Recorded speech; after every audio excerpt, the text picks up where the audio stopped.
Royal Pictures presents Legends of Nollywood.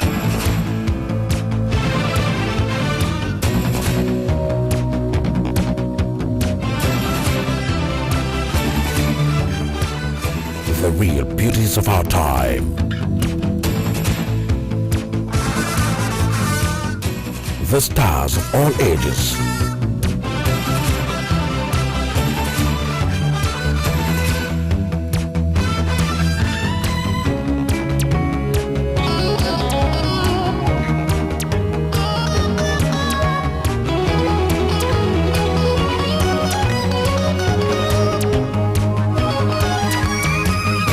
Legends of Nollywood, a celebration of Africans' best. There's a saying that goes like this: the young shall grow. If you teach a child well, he will learn the good ropes. He will be able to stand and stand well. If you don't teach him well, it turns into a hoodlum. He comes back to haunt you. And you tend to want to find out, where did I go wrong? You went wrong the first day you refused to nurture him. It is Legends of Nollywood. My name is Paul Obazole. Honestly, I don't have the intention of changing my name or relocating to anywhere. This is the greatest country on the surface of this earth, created by God for me to dwell and for you to dwell in. Dr. Chilai.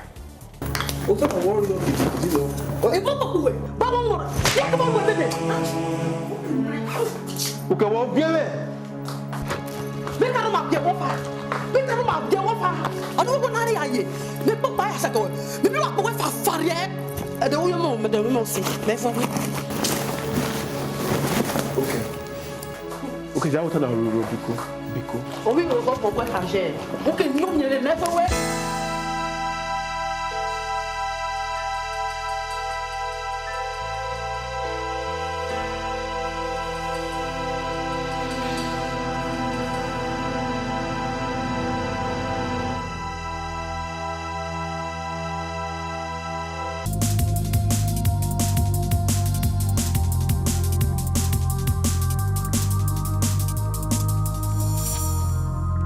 Legends of Nollywood, a celebration of Africans' best. He has turned into what we call a young, old, matured wine. Efe, welcome. It's nice to be here, sir. It's a pleasure with those introductions.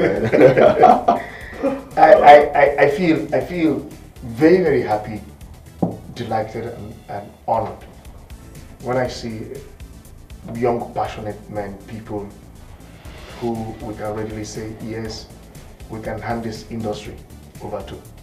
And that is why when I saw you, I said, you must come on board. Because we throw names out and we get feedbacks. And you really, among some other old generals that are there, you top charts. And that's why you're here. I'm flattered. Thank you very much, sir. Okay. Now, let's go straight to essay. What is essay? Essay is one project to date that I still hold very closely to my heart because it's actually an honorable fame. I dare to, with all sense of modesty, to say the first kind of the first of its kind, maybe up to date. You know, it is a film that starred the late Justice Esiri, Rachel Oniga, among several actors. You know, in 2010, even while I was growing up, I was born and bred in Ughelli, Delta State. You know, while I was growing up, I watched a whole lot of TV, and I wanted to be an actor. It was fun. I wanted to be an actor. I wanted to be a footballer. But as I was going, I realized I was more fascinated to think about the things that happen behind the camera than the acting itself. So when I had the opportunity of coming to the industry and I was able to learn the rope under some big names, including yourself. You know, I felt it was time I went back home to at least to give back to the place I came from. And we came up with the idea of doing an Robo movie. Myself and Christopher Bofure, my bosom friend, childhood friend, we spoke with Uncle Justus Esiri. We spoke to Auntie Rachel Oniga, and we came up with the script. They loved it. So that was how we all went back to Ugele. We actually shot in some villages in Ugele and the Ugele town. The story is just a simple everyday story. I always tell people I'm the simplest writer in the whole world because I like telling simple stories, but in a way that will be intriguing to the viewer. It's a story of a young village boy in love with a young village girl. Ironically, the parents are enemies. They don't see eyeballs to eyeballs, but they are in love.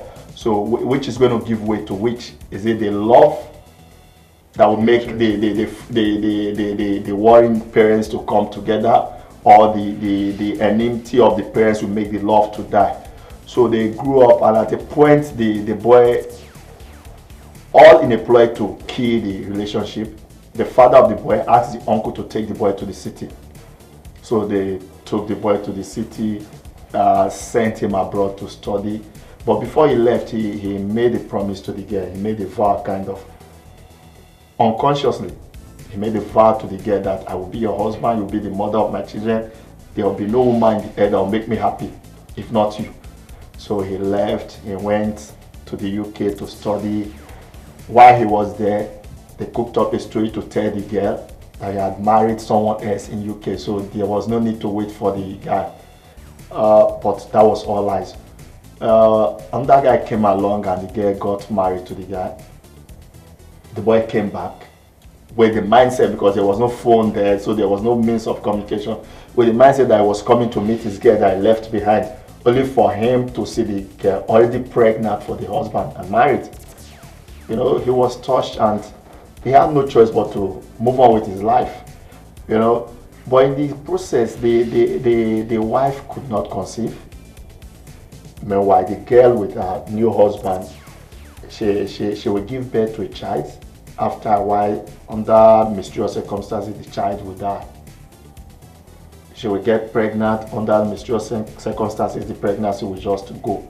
You know, so they discovered there was an issue. And at that point in time, both warring families had to come together and try to look for a solution to the problem. Because there's a problem in this family, the boy and his wife. There's a problem in the family of the girl and the new husband. That was when they discovered that they actually took an oath unconsciously. I think the essence of the story actually is that the power of the tongue. Yeah, the things you say consciously or unconsciously, you have to be very, very mindful. So because the boy said, you will be my wife, I will be your husband. If you are not my wife, I will never find happiness wherever I am. You'll be, you know. So those were the things that were actually coming back to play. You understand? And nobody understood it. It was one deaf guy that was having a crush on the girl in the village then, that saw them in the and in Robo. If you go to the bush, to the farm or to the forest, whatever you do there is kind of I don't know the right word to use now. If you go there, and, it's sacred kind of. You know, there are things you don't do in the farm. There are things you don't do when you are in the bush. For example, if you go to the farm, I won't call your name if I'm trying to locate you. There's a way I'll blow a whistle. Wherever you are, you respond with a whistle, because they believe there are some gods in the bush. When they hear your name, whatever. So they actually made those vows in the bush. You understand? So it was not until the deaf man said, there was a day I saw the two of them in this place and they were doing some things I didn't understand, but that could be it. And that was the confirmation they got from the native doctor that they consulted, and they had to resign the vow. At the moment they are trying to break the vow in the village, the conflict at home between the girl and the husband had gotten to a climax. The husband had chased the girl away, and she had gone to commit suicide. So when they were breaking the vase in the village, the girl was committing suicide. So it was like medicine after death. So that was how that film ended. And the essence, like I said, you have to watch what you say, and also the things that make us to go to war. There are things that we can resolve amicably. Yeah, we don't need to fight to set the records right.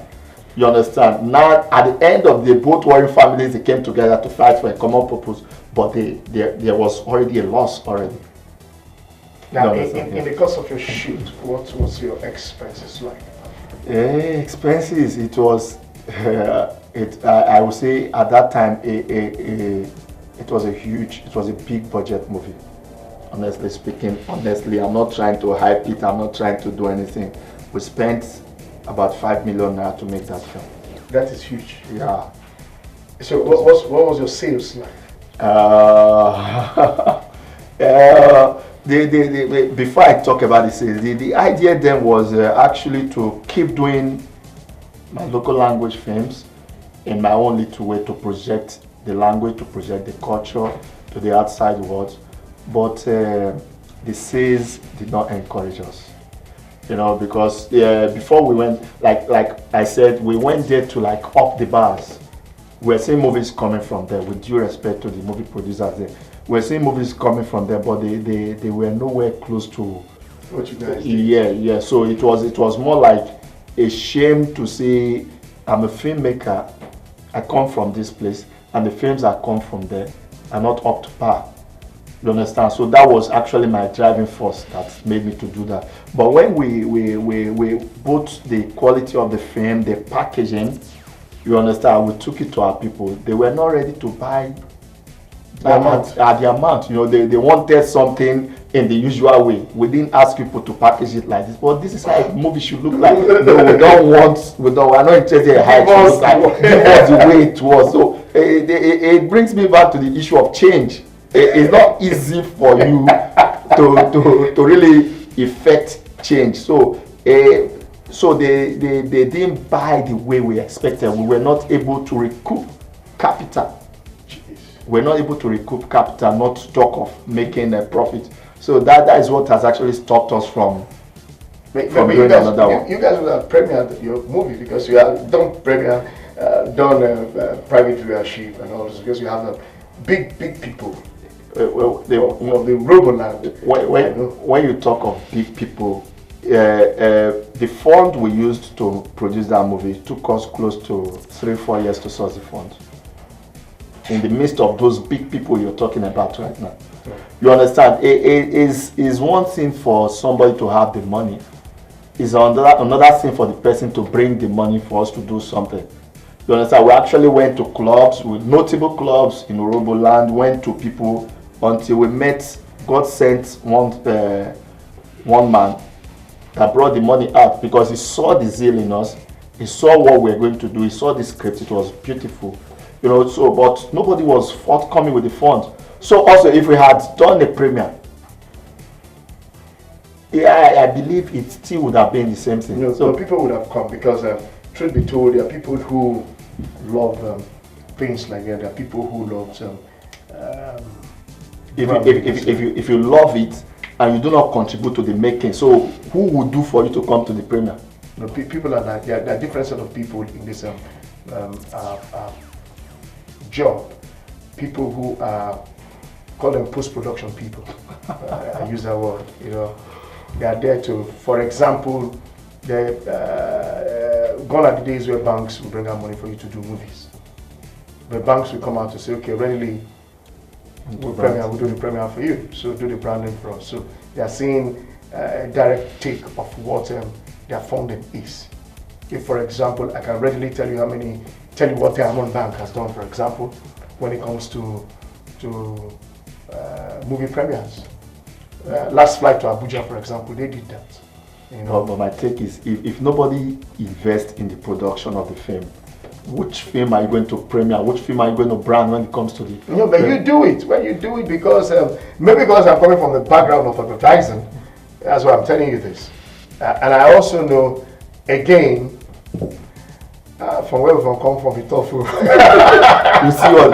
It's high time we started believing every aspect of the production, film production, from the post production. I should be able to take a script to somebody and he looks at the script and see the viability of the script. You understand? If you ride with me from the beginning, by the time the big guns start coming in at the end towards the premiere, then we both smile together. But if you don't sow, you cannot reap. That's the law of nature. That's what I think. If you don't sow, there shall be no harvest time. You must sow for harvest to come. So if nobody is ready to plow the ground, nobody's ready to till the ground, nobody's ready to sow, then what are you waiting to harvest? What will you harvest? Well, the truth is that whether you like it or not, there must be a Nehemiah somewhere. Okay, in the course of your shoot, what were your problems? I can still remember vividly. I don't think I'll forget that in a hurry. We shot in September of that year. Okay. In the peak of the rainy season. Yeah. There were times we'll shoot the same midway. We have to take a break because of the rains and like wait for a couple of hours and come back and shoot. Ọjọ́ náà bò àwọn adé tó gbógélé àkàrè ó pé skul òbí nọ́kó skul ìdè òbí nọ́kó òbó ìwé kára náà. Ọ̀nà ìmọ̀ àgọ́gọ́.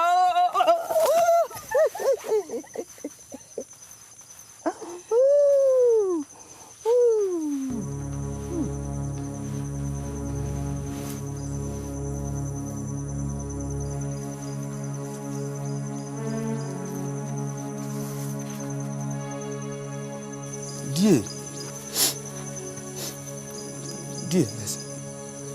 A show movie. O shall read be muel.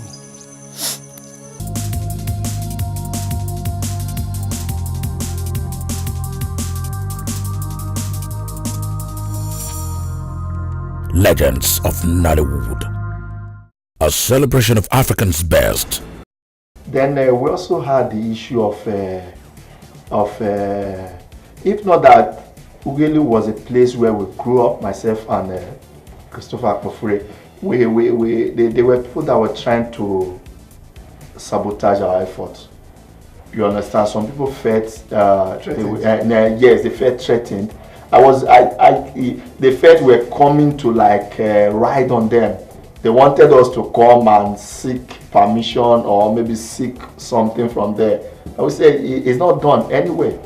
If Steven Spielberg is coming to Lagos to shoot, myself as a director, I will even beg to go on the set because I know I have something to take from him. You understand? So you don't expect Steven Spielberg to come and beg me because I'm a director here for him to start to. So it didn't work. There were some hostile. Were they members of Nollywood? Well, of course.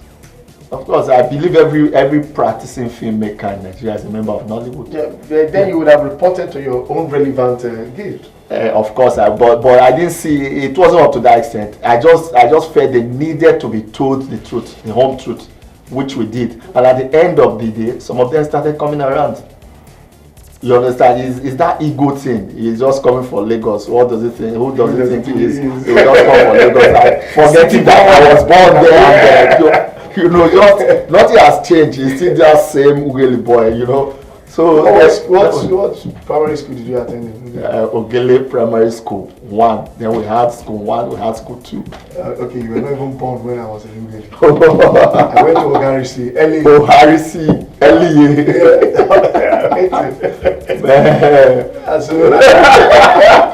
That's a revelation there.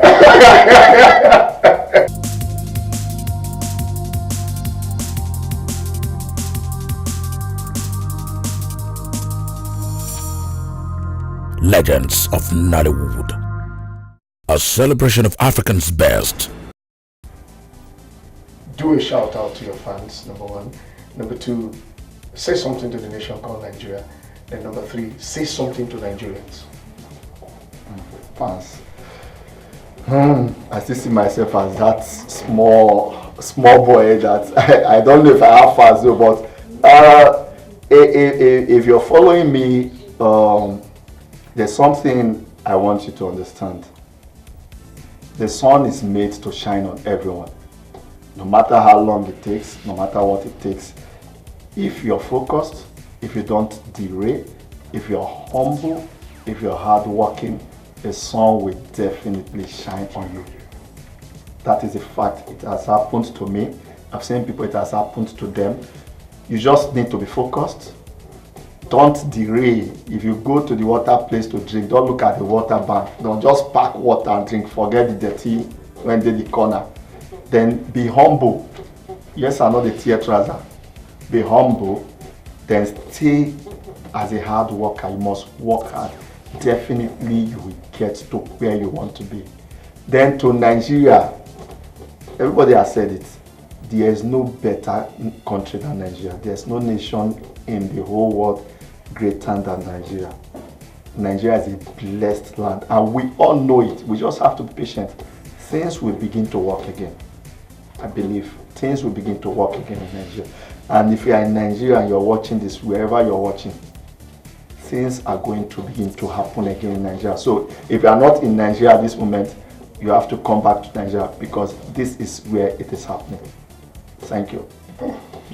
And of this is where it is happening. If you are not in Nigeria today,